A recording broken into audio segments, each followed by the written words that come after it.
ఇదంత తేలికైన కేసు కాదు.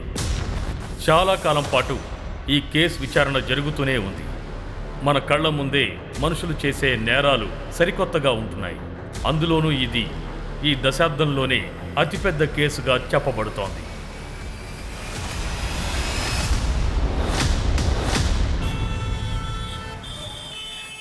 చుట్టూ జనాలు ఎంతమంది ఉన్నా కొన్నిసార్లు మనం ఒంటరిగానే ఉంటాం.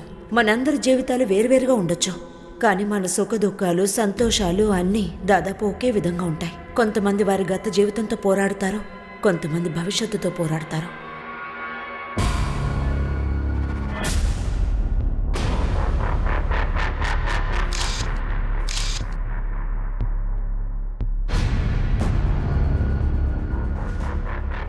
ఒక్క నిమిషంలో జీవితం మారదని అందరూ అంటారు, కానీ ఒక్కోసారి జీవితం ఒక్క నిమిషంలోనే అంత తలకిందులైపోతుంది. విక్రమ్ గారు లోపల ఉన్నారా? లోపలే ఉన్నారు. అలాగే.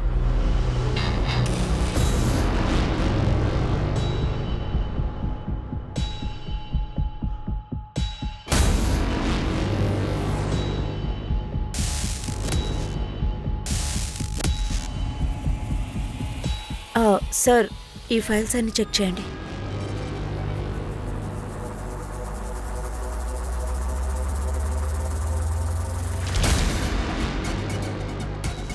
అరే, are you all right? Yes. Okay.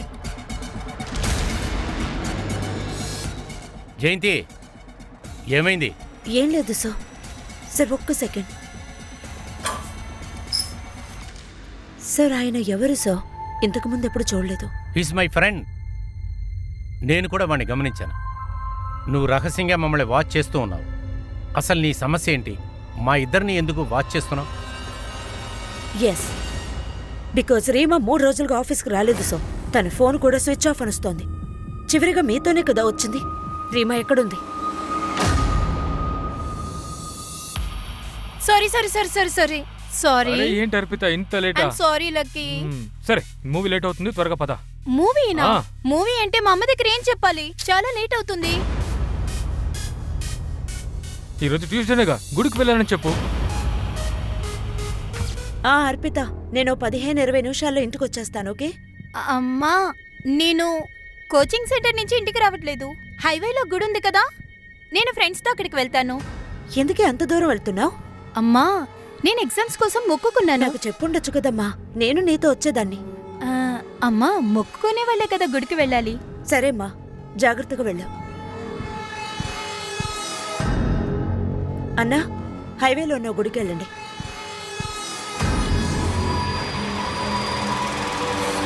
Get down to business.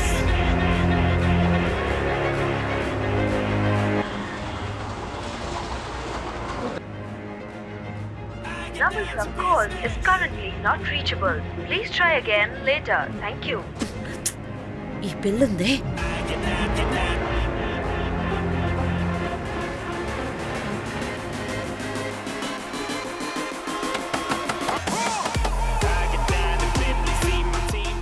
ప్రతిరోజు ఏంటి నువ్వు చేస్తున్న పని? ఎప్పుడు చూసినా లౌడ్ మ్యూజిక్. అంటే మీ ప్రాబ్లం ఏంటి? నా ఇంట్లో నేనేమైనా చేస్తాను. నువ్వు అడవిలో లేవు, అర్థమైందా? కాలనీలో ఉన్నావు. ఇక్కడ నేనే కాదు, కాలనీ మొత్తం డిస్టర్బ్ అవుతోంది మీ లౌడ్ మ్యూజిక్ వల్ల. ఏంటది? అమ్మాయిల్ని తీసుకొచ్చి కూర్చోబెట్టుకున్నావా? ముందు లేవండి. ఏంటిది? మీ అమ్మ నాన్నలకి తెలిసి అబ్బాయిలతో కలిసి ఏం చేస్తున్నారో కాస్తైనా మీరు ఆలోచించి చూసారా? ఒకవేళ ఈ అబ్బాయిలు మిమ్మల్ని రేప్ చేస్తే మీ అమ్మ నాన్నల గౌరవం ఏం కావాలి? చాలా ఆపండి, మీరు మీ లిమిట్లో ఉండండి. అలాగా? నా లిమిట్ ని నువ్వు నాకు నేర్పించక్కర్లేదు. మిమ్మల్ని డ్రగ్సా? ఇదేంటి? మీ అందరికీ తెలుసు కదా, మన దేశంలో డ్రగ్స్ తీసుకోవడం చట్టవిరుద్ధం అని. పోలీసులు కాల్ చేయనా ఏంటి? పిలవనా? నేనెవరో చూపించినా? ముందు మ్యూజిక్ వాల్యూమ్ తగ్గించు, అర్థమైందా? హలో, నువ్వు ఇప్పుడు ఎక్కడున్నావు? నేను ఎప్పుడూ ఇంటికి వచ్చేసాను. నువ్వెక్కడున్నావు?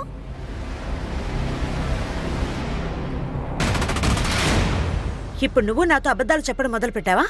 నేను నీ కోచింగ్ సెంటర్కి వెళ్ళాను. నీకు ఒక అబ్బాయికి అఫైర్ ఉన్నట్టు అక్కడికి వెళ్ళాకే తెలిసింది. ఓ, నువ్వు విచారించడం స్టార్ట్ చేసావా? ఎక్కువగా మాట్లాడు కర్పిత. ఇంతకు ముందు అబద్ధం చెప్పావు, ఇప్పుడు నన్నే తప్పుపడుతున్నావా? అవును అబద్ధం చెప్పాను. మీరు నా ఇష్టానికి జీవించనివ్వట్లేదు. ఎప్పుడు చూసినా అది చేయొద్దు ఇది చేయొద్దు అంటున్నారు. ఈ టైంలో నా ఫ్రెండ్స్ తో బయటికి వెళ్ళపోతే ఇంకెప్పుడు నన్ను వెళ్ళమంటారు? అర్పిత, నువ్వు ఒక అబ్బాయితో ఒంటరిగా బయటికి వెళ్ళావా లేదా చెప్పు. అవును వెళ్ళాను, అందులో తప్పేముంది? తను నా బాయ్ ఫ్రెండ్. ఇంకో మీరు ఎక్కువ అడిగారంటే నేను వాడితో పారిపోతాను. నోర్మై. ప్రపంచం గురించి నీకు పూర్తిగా తెలుసా? అర్పిత, నాకు తెలుసు ఎంత కష్టపడి నేను పెంచానో తెలుసా, కానీ ఈ రోజు నువ్వు ఇలా మాట్లాడడానికి సిగ్గని పెంచట్లా? లేదు, నాకు సిగ్గుగా లేదు. నేను చిన్న వయసు నుంచి ఈ వయసు వరకు ఈ టార్చర్ ని అనుభవిస్తూనే ఉన్నాను. ఇక మీద అది జరగదు, అర్థమైందా? అర్పిత, అర్పిత,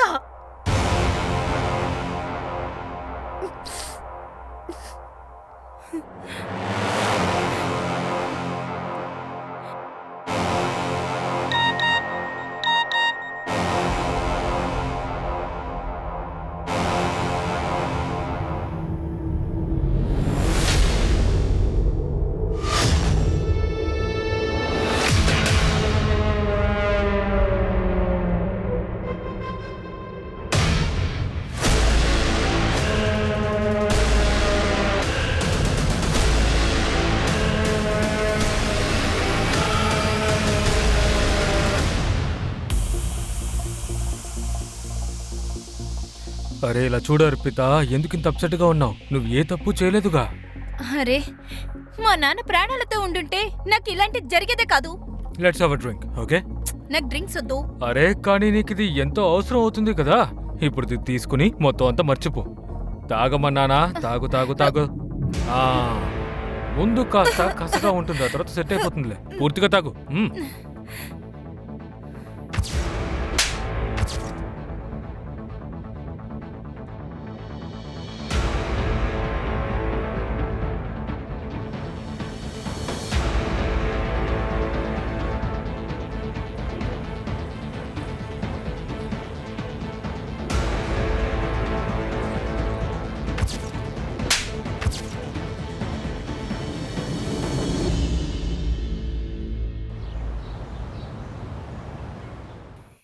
మీ దగ్గర ఒక ఎలుగుబంటి చెప్పింది నాకు నాకు ఆకలి ఆకలి అని.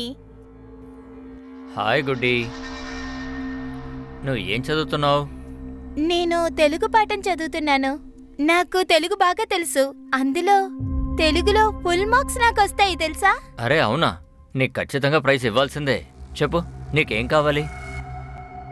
నేను చందమామ దగ్గరికి వెళ్ళాలి. అలాగా? నువ్వు మూనుకు వెళ్ళాలంటే నువ్వు ఆస్ట్రోనాట్ అవ్వాలి కదా. కానీ నేనెలా ఆస్ట్రోనాట్ అవుతాను? దానికి నువ్వు ఒక చిన్న టెస్ట్ ఇస్తే చాలు. ఆ టెస్ట్ ఏంటి? ఇలా చూడు, నేను నీ బాడీని టెస్ట్ చేస్తాను. ఎవరి ఒంట్లో అయితే 5 మచ్చలు ఉంటాయో వాళ్ళు ఖచ్చితంగా ఆస్ట్రోనాట్ అయిపోతారు. సరేరా, ఎన్ని మచ్చలు ఉన్నాయో చూపించు.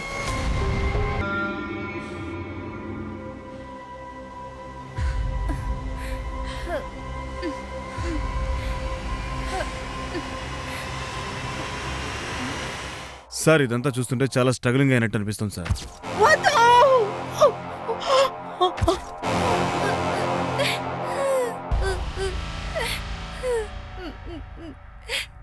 మీ ఫ్యామిలీలో ఎవరెవరున్నారు? నేను, మా అమ్మ తప్ప ఇంకెవరు లేరు. 10 సంవత్సరాల ముందు మా నాన్న చనిపోయారు. ఇదంతా జరిగేటప్పుడు నువ్వెక్కడున్నావు? నిన్న రాత్రి నేను ఇంట్లో లేను. రాత్రంతా నువ్వెక్కడున్నావు? అది నేను పబ్కి వెళ్ళాను. ఏ పబ్కి? Christo pub. కానీ సిటీలో ఉన్న పబ్లన్నీ 1:30 క్లోజ్ చేస్తారు. ఆ తర్వాత ఉదయం వరకు ఎక్కడున్నావు? నిన్న ఫ్రెండ్ ఇంటికి వెళ్ళాను. నీకేమనిపిస్తోంది? మీ అమ్మని ఎవరు చంపుంటారు? తెలీదు సార్, నాకేం అర్థం కావట్లేదు. కానీ ఒక విషయం, నిన్న రాత్రి మా అమ్మకి ఎదుర్కొంటే అబ్బాయిలకి గొడవ జరిగింది. వాళ్ళు పార్టీ చేసుకున్నారు. అందుకే రాత్రి మొత్తం ఇంటికి రాలేదని మీరే కదా చెప్పారు. మరి ఇవన్నీ మీకెలా తెలుసు? ఎందుకంటే నిన్న 10 గంటల వరకు ఇక్కడే ఉన్నాను. మీకు వాళ్ళకి గొడవ వచ్చిందని మీరే కదా చెప్పారు. అలాగే వాళ్ళు మిమ్మల్ని రాత్రి పబ్ కూడా పంపారా? అక్కడ చాలా మంది వస్తారు కదా. యాక్చువల్లీ మేమందరం గ్రూప్ గానే ఉన్నాం. అందుకే త్యాగి, ఆ అమ్మాయి అబద్ధం చెప్తోంది. మన దగ్గర ఏదో దాస్తోంది. రాత్రి మొత్తం తను ఎక్కడుందో క్రాస్ చెక్ చేయి.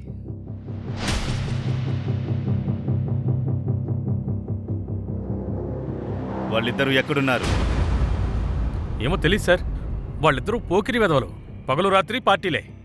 జయంతి వాళ్ళ హౌస్ ఓనర్ కూడా కంప్లైంట్ చేశారు వాళ్ళని ఖాళీ చేయించమని. త్యాగి, హౌస్ ఓనర్ కాల్ చేసి వాళ్ళ నంబర్స్ తీసుకో. ఇంట్లో ఎంత వెతికినా ఫోన్ దొరకలేదు. ఈ ల్యాప్టాప్ బ్యాగ్ మాత్రమే ఉంది. అమ్మా, అర్పిత, మీ అమ్మ ఫోన్ ఎక్కడుంది? నాకు దాని గురించి ఏమీ తెలియదు.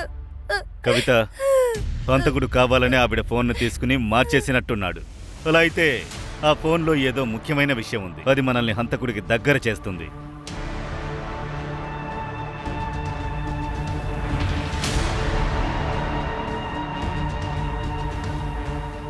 సార్, ఆ కుర్రాళ్ళ హౌస్ ఓనర్తో మాట్లాడాను.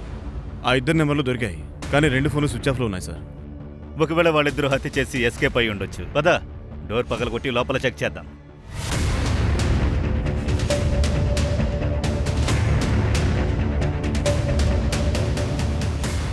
ఇల్లు మొత్తం చెక్ చేయి.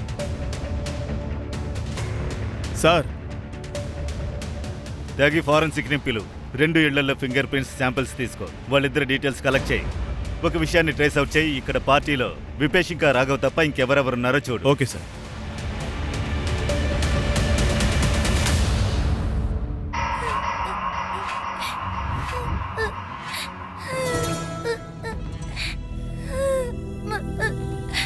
నీ పార్ట్స్ అన్నిటి మీద మచ్చలున్నాయి. నువ్వు ఖచ్చితంగా ఆస్ట్రోనాట్ అయిపోతావు. మనం రాకెట్లో కూర్చుందాం. నువ్వు రాకెట్ చూడాలనుకుంటున్నావా? వద్దు, వద్దు. బుజ్జి, నిద్రపోయావా? ఏమైంది? నాకు అమ్మ గుర్తుకొస్తుంది. నేను ఆవిడ దగ్గరికి వెళ్ళాలి. కానీ నిన్ను చూసుకోవడం అమ్మకి కుదరదు. అందుకే కదా నేనున్నాను. నీ అక్క అమ్మ లాంటిదాన్ని. ఏమైంది బుజ్జి? కడుపు నొప్పిగా ఉందా? నాకు కడుపు నొప్పి ఎక్కువగా ఉంది. ఖచ్చితంగా స్కూల్లో తినకూడదే తినంటుంది, అనుమానమే లేదు. అది మీకెలా తెలుసు? మీరు ఆఫీస్ నుంచి ఇప్పుడే కదా వచ్చారు.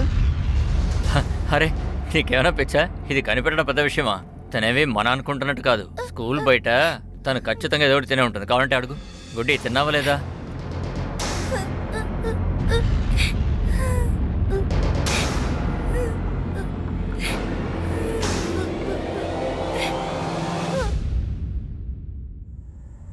ఈ వీడియోలో 11 గంటలప్పుడు వీళ్ళు పబ్లోకి ఎంటర్ అవుతున్నారు సార్.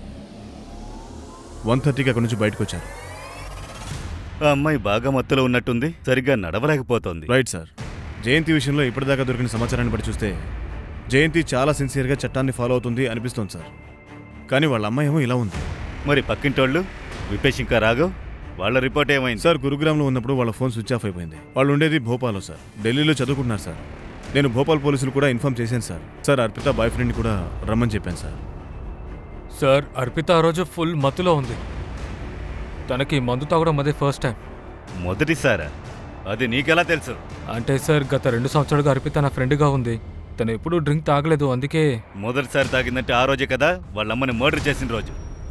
అవును సార్, అది తను చాలా అప్సెట్గా ఉంది. దానికి కారణం ఏంటి?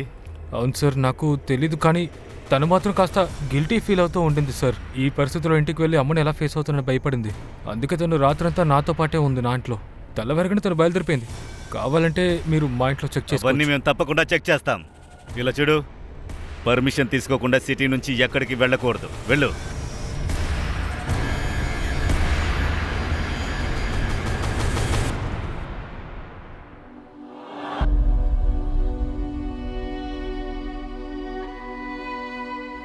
ఒకటి చెప్పనా? సంతోషంగా ఉండటం, అల్లరి చేయటం అన్నీ బెస్టే. కానీ కొన్నిసార్లు ఏడుపు వచ్చేసిందంటే నవ్వుతో గడిపేయాలి. స్ట్రెస్ ఉన్నదే మనకు తెలియదు. బ్రెయిన్ ఫ్రీ అయిపోతుంది, రిలాక్స్ గా ఉండొచ్చు. అర్థమైందా?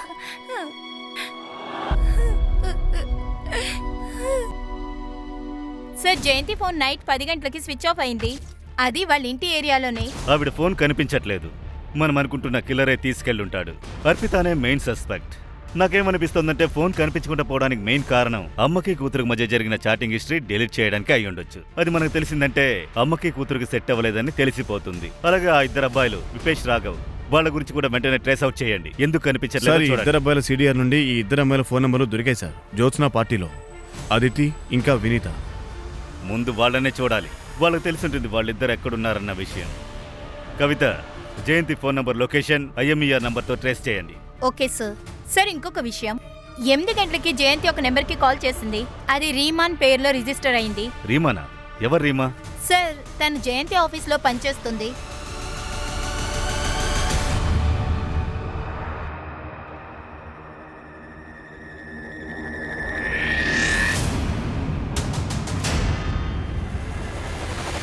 ఏంటి? ఎవరు నువ్వు? మేడం, ఈ మధ్య తను ఎప్పుడు కడుపు నొప్పి అంటోంది. నాకేమో తను ప్రెగ్నెంట్ అనిపిస్తుంది. ఏంటి?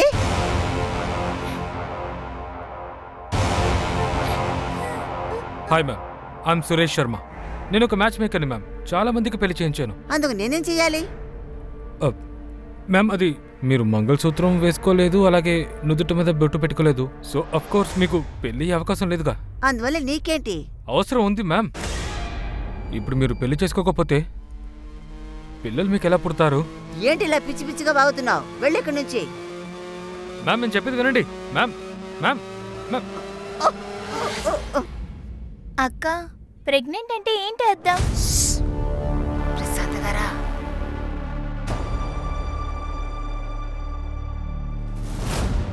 ఇద్దరు ఎక్కడికి వెళ్ళారు? గుడ్డి. తనకేమైంది? డాక్టర్ దగ్గరికి తీసుకెళ్లాను.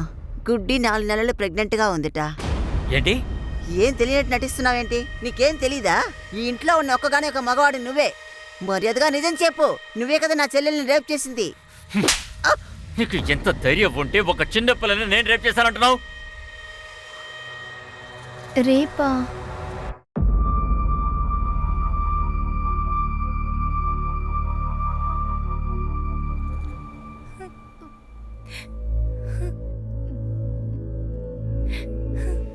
అమ్మా,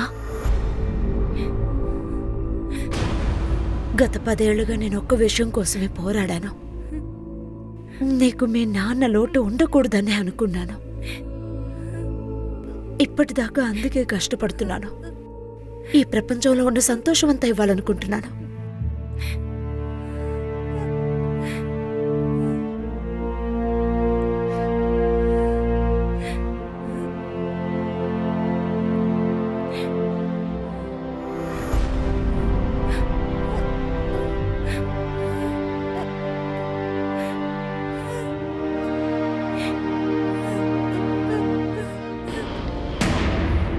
సార్, మాకు రాఘవ్, దీపేష్ గురించి ఏమీ తెలీదు. అలాగా? ఏమీ తెలీదా? మరి ఎలా వాళ్ళతో పార్టీ చేసుకున్నారు? లేదు సార్, అది మేమేం చెప్తున్నామంటే మర్డర్ కేసు గురించి మాకేం తెలీదు. మరి మీకు ఇంకో విషయం కూడా తెలిసిండే అవకాశం లేదు. మీరందరూ డ్రగ్స్ యూజ్ చేసింది? లేదు సార్, మేమెవరూ డ్రగ్స్ తీసుకోలేదు. రాఘవ్, దీపేష్ మాత్రం తీసుకున్నారు. అలాగా? సరే, ఒక విషయం చెప్పు, జయంతిని చెప్పింది ఎవరు? సార్, దాని గురించి మాకేం తెలీదు. మేము 2 గంటల వరకే అక్కడ ఉన్నాం. కానీ కొద్దిసేపటి ముందే దీపేష్ డ్రింక్స్ తీసుకురావడానికి బయటికి వెళ్ళాడు. కానీ తను రాలేదు. తన్ని వెతకడం కోసం రాఘవ్ బయటికి వెళ్ళాడు. తర్వాత సార్, వాళ్ళిద్దరూ కలిసే వచ్చారు. ఎక్కడికి వెళ్ళాలి? అరే, తర్వాత సెలబ్రేషన్ మనం గురుగాంలో చేసుకోవచ్చు. మేము వెళ్ళలేదు సార్, మేము మా ఇంటికి వెళ్ళాం. ఆ తర్వాత వాళ్ళిద్దరు మాత్రమే వెళ్ళారు. గురుగ్రామ్ లో వాళ్ళు మిమ్మల్ని ఎక్కడికి తీసుకెళ్తానన్నారు? సార్, అది పేరేమీ చెప్పలేదు. జయంతి విషయం వినగానే నాకు కూడా పెద్ద షాక్ అయింది. చాలా నిజాయితీ గల లేడీ. జయంతికి ఆఫీసులో ఎవరితో ఇష్యూస్ ఉన్నాయా? I don't know. నువ్వే రీమానా? అవును. జయంతిని హత్య చేసే ముందు 8 గంటలకు మీకే కాల్ చేసింది. ఏం మాట్లాడుకున్నారు? మ్యామ్, యాక్చువల్లీ నాకు ఆరోగ్యం బాగోలేదు. ఆ రోజు నేను ఆఫీస్ కూడా రాలేదు.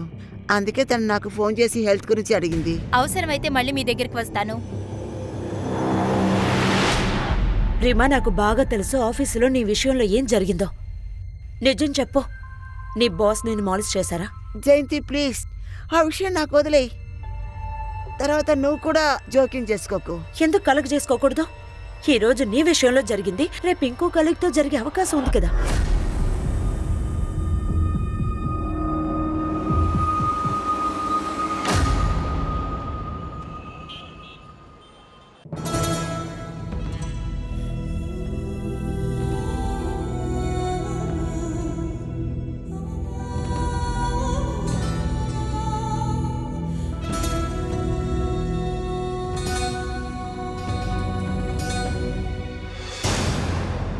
చూడు, నువ్వు మంచివాళ్ళ నటించకు.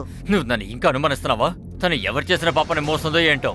ఆ నింద నా మీద ఎందుకు మోస్తున్నావు? నేను తనకు అబార్షన్ చేయిద్దామని అనుకున్నాను, కానీ డాక్టర్ కుదరదన్నప్పుడు నేను నా చెల్లెల్ని చంపుకోలేను కదా. కనీసం తనకి డెలివరీ అయ్యే వరకైనా ఇలా మాట్లాడి నన్ను ఇబ్బంది పెట్టకుండా ఉండు.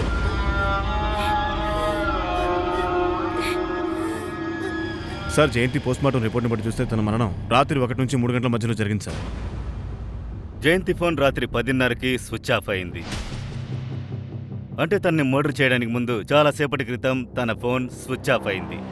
విపేష్ రాఘవ్ ఫ్రెండ్స్ చెప్పిన స్టేట్మెంట్ చూస్తే విపేష్ ఇంకా రాఘవ్ రాత్రి 2 గంటలకి బయట నుంచి ఇంటికి వచ్చారు. అందరినీ బయటికి పంపించి వాళ్ళిద్దరే చంపారా? సార్, మరోవైపు అర్పిత లవర్ లక్కీ 1:30కి తను బయటికి తీసుకొచ్చాడు. ఒకవేళ జయంతిని తనే చంపాడా? వాళ్ళిద్దరూ లక్కీ ఇంటికి వెళ్లారా? సార్, వాళ్ళు పబ్ నుంచి ఎలాంటి కండిషన్లో బయటకు వచ్చారో మీరే చూశారు. వాళ్ళెలా మర్డర్ చేయగలరు? త్యాగి నేరస్తుడు చాతుర్యంగా ఉంటే వాడు చూపించాలనుకున్నదే మనం ఇప్పుడు చూస్తున్నాం. అర్పిత మత్తులో కింద మీద పడుతూ బయటికెళ్ళింది. ఆ full and full drama lucky ఇంకా అర్పితాదై ఉండొచ్చు. వాళ్ళిద్దరి మీద అనుమానం రాదు కదా. కవిత, జయంతి ఇంట్లో ల్యాప్టాప్ బ్యాగ్ దొరికింది కదా, అందులో ఏమైనా దొరికిందా? అవును సార్, నాకు డైరీ దొరికింది. జయంతి అన్ని విషయాలు ఆ డైరీలో రాస్తుంది.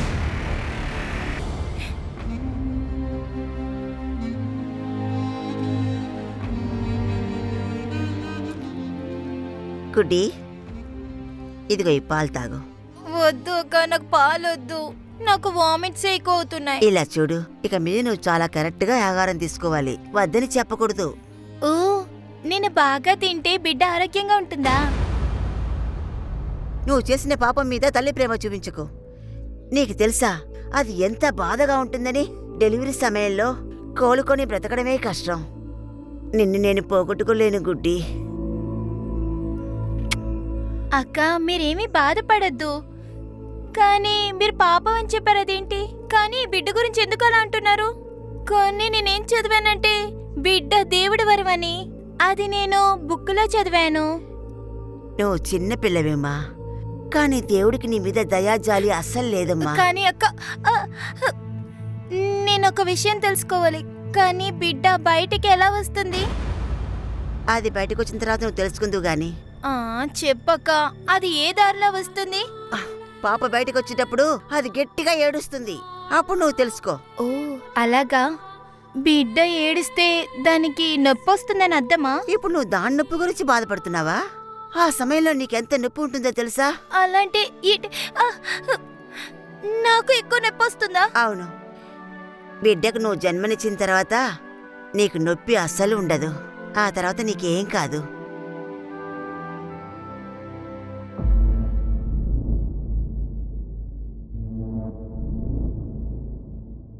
ఎప్పుడైతే జూన్ 25వ తారీఖు వస్తుందో నాకు ఎలా ఉంటుందంటే నాలో ఉన్న భారం మొత్తం దిగినట్టు ఉంటుంది.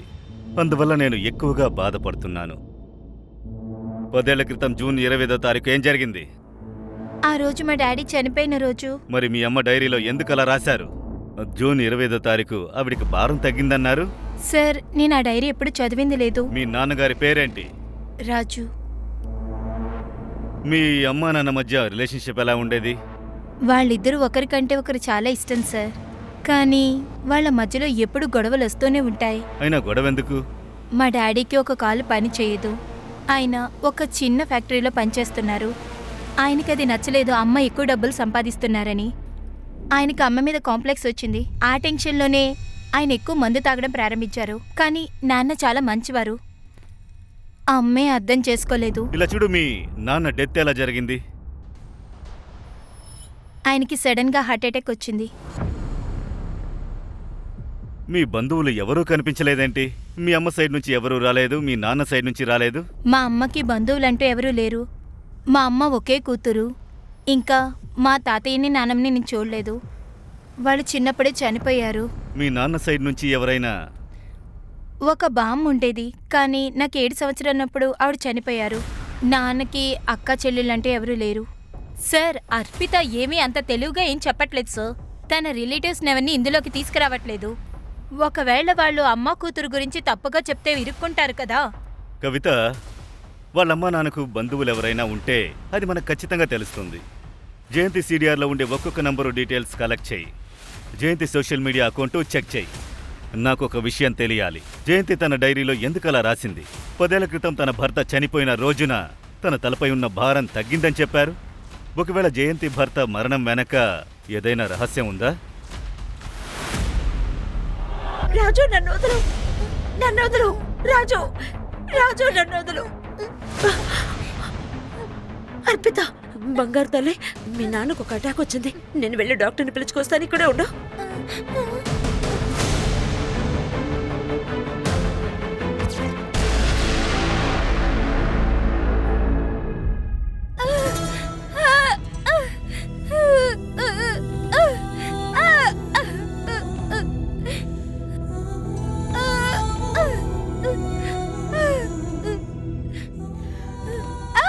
కొంచెం వచ్చుకోమా, అంతా సర్దుకుంటుంది. ఊరుకో.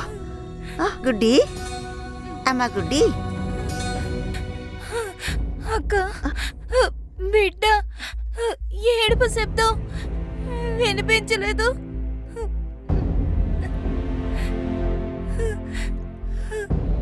గుడ్డి, గుడ్డి. సార్, రాఘవ్ ఫ్రెండ్ విచారించాను సార్. రాఘవ్ ఇంకా దీపేష్ ఇద్దరు గురుగ్రామ్లో ఒక ఇంట్లో ఉన్నారు సార్.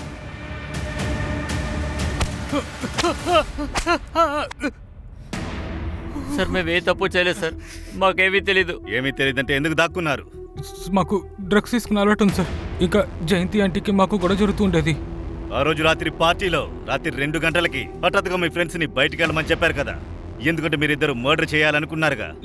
లేదు సార్, మేము ముందే ప్లాన్ చేసుకున్నాం 2 గంటలకి బయలుదేరాలి అని. కానీ ఒక్క నిమిషం సార్, మేము 2:30కంతా జయంతి వాళ్ళ కూతురు ఇంటికి వస్తున్నట్టు చూసాం సార్. తప్పించుకోవడానికి వాళ్ళ అమ్మాయిని ఇరికించాలని చూస్తున్నారా? చెప్పేది నిజమే సార్. ఒక్క నిమిషం, మీరు అర్పితను చూసారా? తను పొద్దున్నుంచి కనపడలేదు. అర్పిత ఇంటికి తాళం వేసింది సార్. అంటే ఈ మర్డర్లో తను ఇన్వాల్వ్డ్గా ఉందని అర్థం. అందుకే పారిపోయింది. లక్కీ ఎక్కడున్నాడు? సార్, లక్కీ ఇంట్లోనే ఉన్నాడు సార్. వాడిని వర్మ తీసుకొస్తున్నాడు సార్. అబద్ధం చెప్తావా? అబద్ధం చెప్తావా? ఆ రోజు రాత్రి అశ్వితాని మీ ఇంటికి తీసుకెళ్లావని నువ్వే కదా చెప్పావు. కానీ నీ పక్కింట్లో ఉన్న కుర్రాళ్ళు అర్పిత ఇంటికి వెళ్ళడం వాళ్ళు స్వయంగా చూశారు. నాకు తెలిసి ఆ అబ్బాయిలు అబద్ధం చెప్తున్నట్టున్నారు సార్. నాకేమనిపిస్తుందంటే ఆ అబ్బాయిలు అర్పితాన్ని ఇక్కడికి తీసుకున్నట్టున్నారు సార్. నేనెందుకు సార్ మీకు అబద్ధం చెప్తాను? దయచేసి నేను చెప్పింది నమ్మండి సార్. త్యాగి, ఈ విపేష్ రాఘవ్ చెప్పింది మనం నమ్మలేం, లక్కీ చెప్పింది కూడా నమ్మలేం. Right sir. అర్పితనే మన ప్రైమ్ సస్పెక్ట్ సార్. కానీ తను కూడా ఇప్పుడు కనిపించకుండా పోయింది. ఆ అర్పిత ఫోటోని సర్క్యులేట్ చేయి. అలాగే సార్. సార్, జయంతి గారు పిఎం అయ్యాక తన బాడీని వాళ్ళ బంధువులకి హ్యాండ్ ఓవర్ చేద్దాం అనుకున్నాం సార్. కానీ ఇప్పుడు ప్రైమ్ సస్పెక్ట్ ఆవిడ కూతురే అయ్యింది. మిగతా బంధువులు కూడా ఎవరూ ముందుకు రాలేదు సార్. సార్, ఆవిడ అంతిమ సంస్కారాలు ఎలా చేద్దామంటారు? వేరే ఏం చేయగలం? కానీ త్యాగి, మనం జయంతిని చంపిన నేరస్తుని కనిపెట్టే తీరాలి. అది వాళ్ళ కూతురైనా సరే, వేరే ఎవరైనా సరే. నేను కూతురుగా ఉన్నాను, భార్యగా ఉన్నాను, కోడలిగా ఉన్నాను, తల్లిగా ఉన్నాను. కానీ మొదటిసారిగా నేనెవరిగా ఉన్నాను? ఇప్పుడు ఈ నిమిషం ఎవరిగా ఉన్నానో? నేను ఒక మామూలు ఆడదాన్ని. ఒక ఆడదానిగా ఉండటం నా గౌరవం. ఎప్పుడంతా నా గౌరవానికి సమస్య వచ్చిందో అప్పుడు నేను ఎదిరించి పోరాడాను. ఎందుకంటే ఏదైనా తట్టుకునే శక్తి నాకుంది. సార్, జయంతి సోషల్ మీడియా అకౌంట్ చెక్ చేస్తున్నాను సార్. ఇలా చూడండి, ఒక అకౌంట్ దొరికింది సార్. అరవింద్ సింగ్ సార్, జయంతి కూడా అతని అకౌంట్ని ఫాలో చేస్తున్నారు.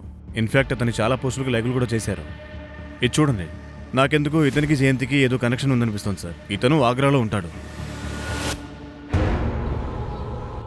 పాపం గుడ్డి. గుడ్డి? అవును సార్, తను మేము ముద్దుగా గుడ్డిని పిలుస్తాం. నాకు విషయం చెప్తారా? జయంతి కూతురు అర్పిత ఇప్పుడు ఎక్కడుందో తెలుసా? ఏమంటున్నారు సార్? జయంతికి కూతురుందా? అంటే అది మీకు తెలీదా? చూడండి, యాక్చువల్గా సుజాత నేను కలిసి గుడ్డి పెళ్లి తర్వాత కొంచెం డిస్టెన్స్ మెయింటైన్ చేస్తూ వచ్చాం. ఎవరు సుజాత? గుడ్డి వాళ్ళ అక్క, చనిపోయిన నా భార్య. తన పేరు సుజాత. అరవింద్ గారు, కారణం ఏంటి? జయంతికి మీరు దూరంగా ఎందుకున్నారు? తన దురదృష్టమే, తన పాస్ట్ లైఫ్. 12 ఏళ్ల అమాయకురాల్ని ఎవడో ఒకడు రేప్ చేశాడు సార్. తన్ని 12 ఏళ్ల వయసులో రేప్ చేశారా? ఎవరు చేసింది? మొరాదాబాద్లోని ధనవంతుల ఇంట్లో ఎదురు పోకిరి వెధవలు ఉన్నారు. నేను నీ బాడీని చెక్ చేస్తాను. ఎవరి బాడీ మీద అయితే 5 పుట్టుమచ్చలుంటాయో వాళ్ళు ఆస్ట్రోనాట్ అవుతారు. తనది మాకు చెప్పలేకపోయింది. ఇలా చాలా కాలం జరిగింది. మాకు ఆ విషయం తెలిసేసరికి చాలా లేట్ అయిపోయింది. గుడ్డికి 4 రోజులు కడుపు కూడా వచ్చేసింది. డాక్టర్లు అబార్షన్ చేయలేమని చెప్పేశారు. అయితే మీరిద్దరు ఆ ఇద్దరు వ్యక్తులకు వ్యతిరేకంగా పోలీసులో కంప్లైంట్ చేయలేదా? వాళ్ళ ఇద్దరి నాన్నగారు చాలా పెద్ద వ్యక్తి సార్. నేను సుజాత మరుసటి రోజు కంప్లైంట్ చేద్దామనే వెళ్ళాం సార్. కానీ మా మరుసటి రోజు ఆ ఇద్దరు రౌడీలు మా ఇంటికి వచ్చారు.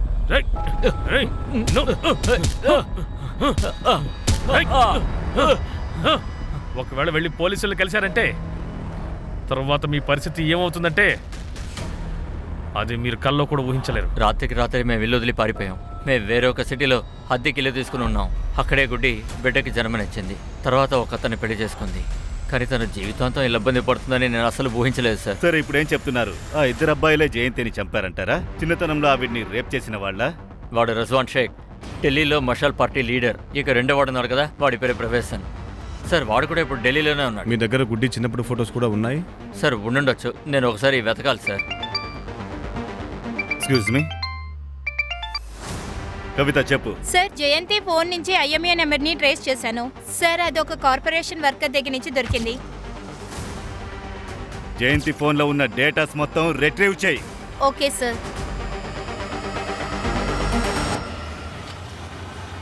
ఈ రిజ్వాన్ ఒక political leader sir. Parvedan sir ఏమో ఐటీ డిపార్ట్మెంట్లో deputy director sir. Are you all right? Sir, ఒకవేళ వాళ్ళే ఏమైనా చేసి ఉంటారేమో. మరి అర్పిత ఎందుకు పారిపోయినట్టు?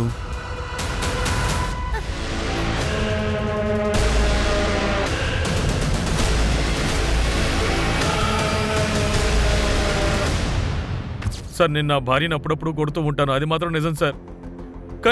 కానీ జయంతిని నేను హత్య చేయలేదు సార్. అవును, జయంతి ఫోన్ నాకు దొరికింది.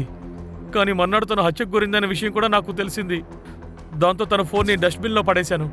ఇతను కొత్తగా కథ చెప్తున్నాడు. ఇదేమీ సరిపడేలా లేదు. వీడి తాటతి. ఓకే, అలాగే. సార్, ఇప్పుడే ఒక విషయం తెలిసింది. పర్వేదన్ సార్ జయంతి వాళ్ళ బాసు కూడా బంధువే. సార్, పర్వేష్ అన్సారీ నాకు దాదాపు 10 సంవత్సరాలుగా తెలుసు. మీరు దాదాపు 18 సంవత్సరాల క్రితం అడుగుతున్నారు. 12 ఏళ్ల క్రితం పర్వేజ్ అన్సారీ, రిజ్వాన్ షేక్ ఇద్దరు కలిసి గుడ్డి అనే పేరున్న జయంతిని 12 ఏళ్ల వయసులోనే రేప్ చేశారు. అది చాలా నెలల పాటు. దీని తెలుసా? నో. తను తెలియదు, పర్వేజ్ అన్సారీ అయినా తెలుసు కదా. మరి మీకు రిజ్వాన్ షేక్ కూడా తెలిసి ఉండాలి. సార్, ఏంటి సార్ ఇది? ఇదంతా నాకెలా తెలుసు సార్? పరమేశే ఒకసారి చెప్పాడు తన చిన్న వయసు ఫ్రెండ్ అని.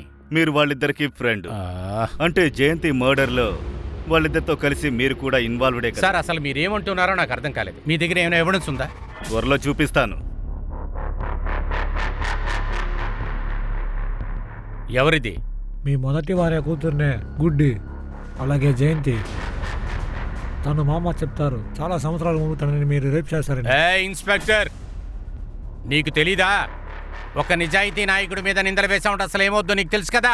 2 నిమిషాలు, కరెక్ట్గా 2 నిమిషాలు అవద్దు, సస్పెండ్ అయిపోతావు. సార్, నిజాయితీగా మా పని చేయడానికి వచ్చాం. అందరూ అంటుంటారుగా, లేట్ అయినా కూడా నిజం తప్పకుండా బయటికి వస్తుందని. జై హింద్. సార్, ఇద్దరు కూడా సాధారణమైన వాళ్ళే. కానీ ఒకవేళ మనము జయంతి గారి మ్యాటర్ని 28 సంవత్సరాల పాత కేసుతో కలిపి కన్ఫ్యూజ్ అవుతున్నామా? నాకు తెలుసు, జయంతి మర్డర్లో వాళ్ళ అమ్మాయితో పాటు ఇంకా చాలా మంది సస్పెక్ట్లు ఉన్నారు. కానీ గుడ్డికి 12 ఏళ్ల వయసులో జరిగిన విషయం ఉంది కదా. ఒక పోలీస్ ఆఫీసర్గా దాన్ని కనిపెట్టడం నా బాధ్యత. ఆ కేసుని ఖచ్చితంగా పరిష్కరించాలి.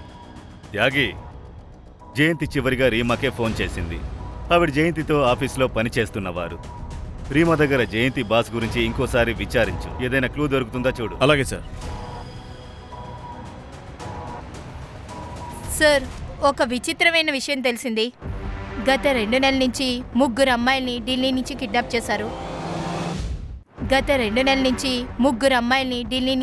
చేశారు. నువ్వేమంటున్నావు? అవును సార్, ఇది చూడండి. జయంతి మలిక్, జయంతి సింగా, జయంతి కపూర్. సార్, ఈ 3 అబ్జెక్షన్ ఒక్కొక్క వీక్ తర్వాతే చేసిందే. కానీ సార్, మన ఏరియాలో జయంతి చౌహాన్ని మర్డర్ చేశారు. ఈ 3 అమ్మాయిలు ఏం చేశారు? సార్, ఆ 3 కిడ్నాపర్ నుంచి తప్పించుకున్నారు. 2 ప్రాణాలతో ఉన్నారు. సార్, ఈవిడ కిడ్నాపర్ స్కెచ్ వేసి ఇచ్చింది, చూడండి. సార్, ఇప్పటిదాకా నాకు ఒక విషయం మాత్రం అర్థం కాలేదు. వాళ్ళు ఎందుకు నన్ను కిడ్నాప్ చేశారు అని. వాళ్ళెవరో డబ్బులు అడిగి నా ఫ్యామిలీ వాళ్ళకి ఫోన్ చేయలేదు. ఆ తర్వాత హఠాత్తుగా వాళ్ళు నన్ను వదిలేశారు. ఆ గ్యాప్లో వాళ్ళు మీ దగ్గర ఏం చేశారు? సార్, జయంతి పేరుతో ఉన్న మిగతా వాడితో నేను మాట్లాడాను సార్. అందరి స్టేట్మెంట్స్ ఫస్ట్ ఆవిడతో మ్యాచ్ అవుతున్నాయి. సార్ ఒకవేళ వాళ్ళు కాంట్రాక్ట్ కిల్లర్స్ అయి ఉంటారా? వాళ్ళు జయంతిని చూసుండకపోవచ్చు అనుకుంటాను. కానీ అసలైన జయంతిని వాళ్ళు చూసినప్పుడు ఐడెంటిఫై చేసి ఆవిడని మర్డర్ చేసి ఉండొచ్చు. రెడ్ కలర్ గాజులు ఎందుకు చూపించాడు? చిన్నపిల్లలు వేసుకునే గాజులు.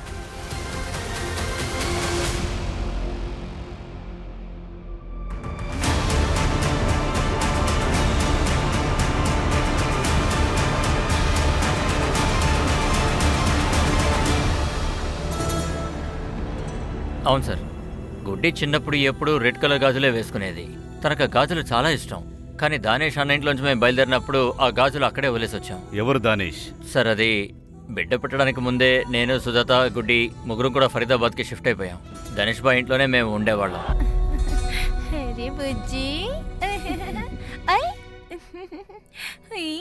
అరవింద్ గారు,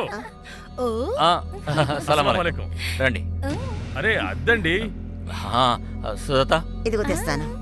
అరే పిల్లాడు ఎంతో ముద్దుగా ఉన్నాడు. అరే రే అరే రే. ఈ పిల్లాడికి వయసు ఎంత? ఇప్పుడే 1 సంవత్సరం అయింది. నా కొడుకే. ఆహా, భలే భలే భలే భలే. ఇదిగోండి అద్దె డబ్బులు. Thank you. పదండి, తర్వాత రండి.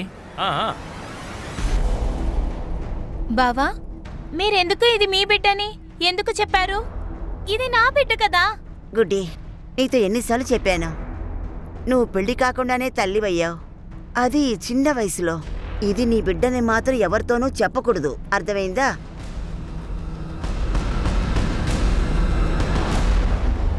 సరే, ఈ విషయం అందరికీ నెమ్మదిగా తెలియడం మొదలైంది. మేము అక్కడ కూడా ఉండలేని పరిస్థితి ఏర్పడింది. అందుకనే మేము ఆ రేపిస్ట్ బిడ్డని అక్కడే వదిలేసి బయలుదేరిపోయాం. అక్క, 1 నిమిషం. నా బిడ్డ గోలు, వాడు మనతో రాడా? గుడ్డి, గోలుకు ఆరోగ్యం బాగాలేదు కదా, అందుకే.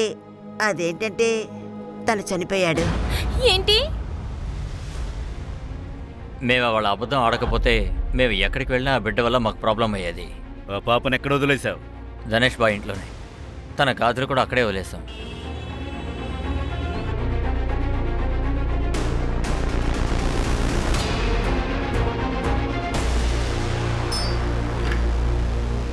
ధనేష్? అవును. మీరు? గల్లీ పోలీస్. ఢిల్లీ అరే ఏంటి దౌర్జన్యం? అరే ఆగండి, ఆగండి.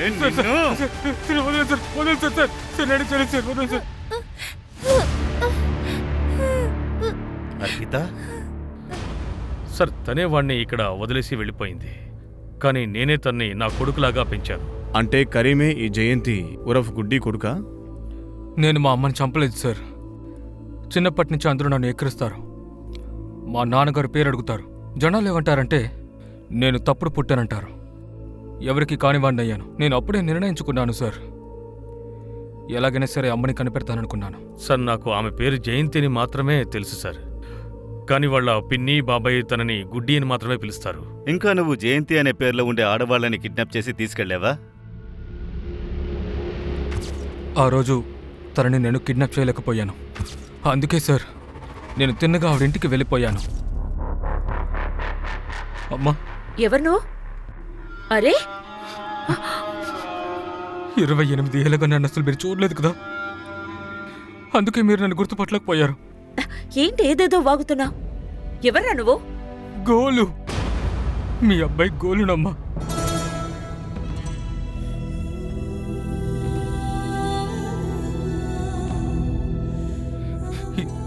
ఇది మీ గాజులు.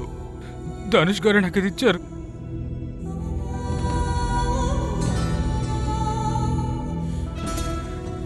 ఒక్కసారి చెప్పండి అమ్మా, మీరు నన్ను గుర్తుపట్టారని చెప్పండి.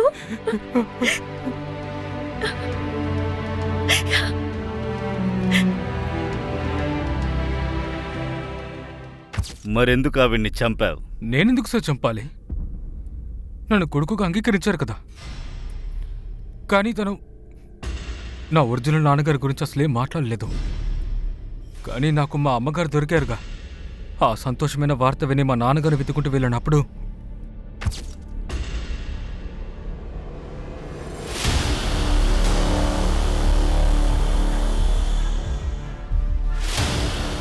అర్పిత,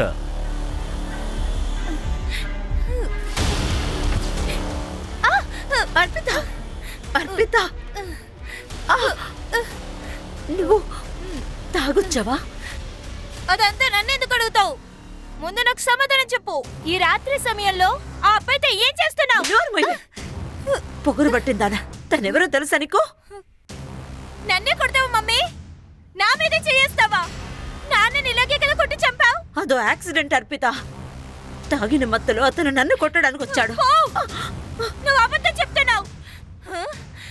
నువ్వు అబద్ధం చెప్తున్నావు. తిరిగి తిరిగి అబద్ధం చెప్తున్నావు. లక్కీకి ఆ విషయం తెలుసు కదా, ఆ మర్డర్ చేసింది నువ్వేనని. అవును సార్, వాడికి నేనంటే చాలా ఇష్టం. కానీ నేను తాగి చాలా పెద్ద తప్పు చేశాను. నాకు అది తెలియలేదు. చిన్న వయసు నుంచి మా అమ్మ కష్టపడి పెంచింది. ఎన్నో సంవత్సరాలుగా అమ్మ కోసం ఎదురు చూస్తూ ఉన్నాను సార్.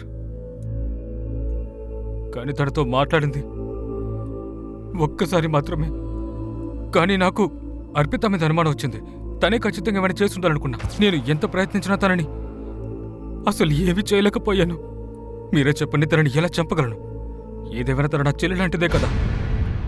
ఒక పెద్ద తప్పు అనేక మంది జీవితాల్ని తల్లక్రిందులుగా మార్చేసింది. 28 ఏళ్ల క్రితం గుడ్డి విషయంలో న్యాయం జరిగి ఉంటే జయంతికి ఈరోజు ఈ పరిస్థితి వచ్చుండేదే కాదు సార్. త్యాగి, ఇందులో ముఖ్యమైన విషయం ఏంటంటే ఒక అమ్మ తన కొడుకుని 28 ఏళ్ల తర్వాత చూసింది. కానీ ఆవిడ కూతురు దాన్ని తప్పుగా అర్థం చేసుకుంది. ఒకే సెకండ్లో అమ్మ ప్రాణాన్ని తీసేసింది. కానీ సార్, గుడ్డి ఉరఫ్ జయంతి ఇప్పటికీ ఆవిడకి న్యాయం జరగలేదు సార్. ఆవిడ రేపిస్ట్ ఇంకా బయట తిరుగుతూనే ఉన్నాడు. సార్, మనం కోర్టు నుండి పర్వేద్ ఇంకా రిజ్వాన్ DNA టెస్ట్ కోసం ఆర్డర్ తీసుకుందాం. పర్వేద్తో అతని DNA మ్యాచ్ చేసి చూస్తే తన అసలైన తండ్రి ఎవరో తెలిసిపోతుంది. త్యాగి, రేప్ విక్టిమ్ ఇప్పుడు ప్రాణాలతో లేదు. గుడ్డి మామగారు చెప్పిన స్టేట్మెంట్ మాత్రమే ఉంది. పర్వేజ్ ఇంకా రిజ్వాన్ కలిసి తనని రేప్ చేశారు. సంబంధించిన వాళ్ళు ప్రాణాలతో లేకపోవడం వల్ల దాన్ని మనం ప్రూవ్ చేయలేం. కోర్టు ఫస్ట్ హియరింగ్లోనే ఈ కేసుని డిస్మిస్ చేస్తుంది. సార్, 28 సంవత్సరాల తర్వాత కూడా గుడ్డికి న్యాయం జరగకపోతే? సార్, రీమా కొత్తగా స్టేట్మెంట్ ఇచ్చింది. సార్, రీమా బాస్ విక్రమ్ తన్ని వేధిస్తున్నాడని చెప్పి సార్ విక్రమ్ తన ఫ్రెండ్స్ రిజ్వాన్ పర్వేష్తో చేరి వాళ్ళు ఫామ్ హౌస్కి తీసుకువెళ్ళి వాళ్ళు గ్రూప్ 6 చేశారు. కానీ సార్, రీమా కోర్టులో సాక్ష్యం చెప్పడానికి తయారుగా ఉంది. అప్పుడు మనకి పర్వేజ్ రిజ్వాన్ DNA టెస్ట్ తీసుకోవడానికి పర్మిషన్ దొరుకుతుంది. నిజాన్ని ఈ ప్రపంచం దాచినా కూడా ఏదో ఒక రోజు బయట పడి తీరుతుంది.